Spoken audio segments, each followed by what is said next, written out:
तर आजच्या व्हिडिओमध्ये मी तुम्हाला हे बघा अशी सरळ अशी ही पट्टी आहे। तर माझ्याकडे कपडा हा कमी होता, म्हणजे उरे पट्टी कट करण्यासाठी माझ्याकडे कपडा नव्हता सरून दिला, तर मी अशी सरळ अशी पट्टी काढून घेतलेली आहे पदराची। तर याचीच मी हा साधा ब्लाऊज आहे, याला मी पायपिंग करणार आहे। हा एका मावशीचा ब्लाऊज आहे, याच ब्लाऊजला मी या पट्टीनं पायपिंग करणार आहे। अगदी सोपी पद्धत आहे, आपली पायपिंग अगदी व्यवस्थित येते। व्हिडिओ फक्त तुम्ही शेवटपर्यंत बघा। चला तर व्हिडिओला सुरुवात करूया।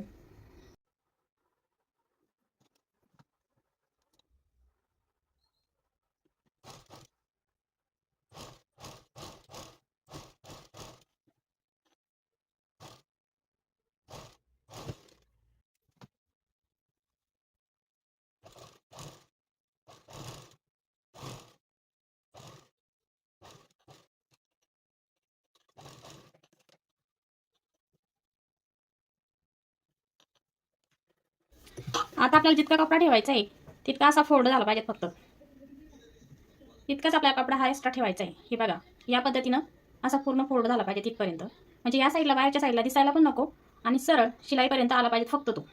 आणि बघा, आता इथं थोडेसे प्लेट्स मारले मी, छोटे छोटे प्लेट्स घेतले। ज्या ठिकाणी आपला राऊंड शेप येतो त्या ठिकाणी अशा छोटे छोटे प्लेट्स घेतलेले आहेत। एकदम छोट्या आहे, जास्त मोठ्या पण नाही, एक छोटीशी काहीतरी, म्हणजे असा गोलावा आकार येण्यासाठी फक्त।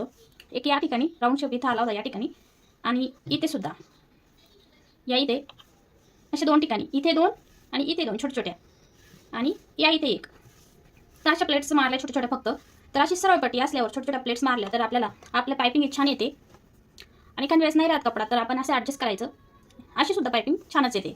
तर तुम्ही या पद्धतीने ही ट्रिक सुद्धा करू शकता जर कपडा उरला नसेल तर। आणि तुमच्याकडे जर कपडा एक्स्ट्रा असेल तर तुम्ही उरं पट्ट्या कट करून घेऊ शकता। आपली 1.5 इंचच्या पट्टीमध्ये हे होऊन जातं, तर तुम्ही 1.5 किंवा 1 इंच घेऊ शकता। तर या पद्धतीने नंतर सुद्धा कट करून घेऊ शकता।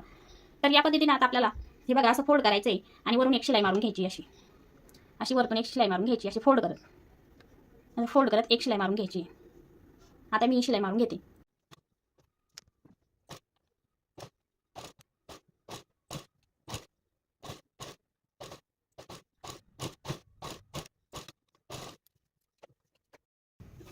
हे बघा, मी शिलाई मारून घेतली आता, आणि थोडा थोडाच कपडा बाहेर आला तो कट करून टाकायचा असा, म्हणजे आपल्या खालच्या साईडला तो दिसणार नाही।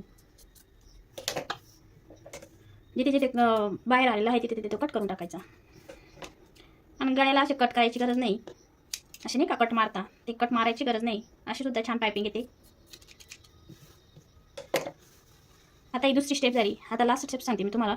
फक्त आता असं फोल्ड करून घ्यायचं, आणि जिथं आपण सुरुवातीची जी शिलाई मारली होती, आपण सुरुवातीला जी पट्टी जोडली होती, ही पट्टी जोडली होती, त्या शिलाईवर शिलाई मारायची आपल्याला सरळ अशी। आता मी ही शिलाई मारून घेते पूर्ण।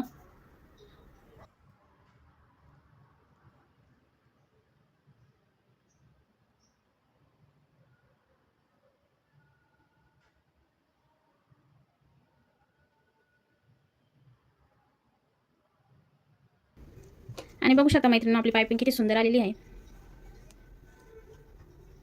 पुरे पट्टी कट न करता स्ट्रेट पट्टीमध्ये सुद्धा आपण इतकी छान पायपिंग बनवली। तर तुमच्याकडे सुद्धा एक्स्ट्रा कपडा नसेल तर तुम्ही या पद्धतीने पायपिंग बनवू शकता। पाठीमागून सुद्धा बघू शकता तुम्ही, बघा आपला कपडा ते किती व्यवस्थित फिनिशिंग आलेली आहे।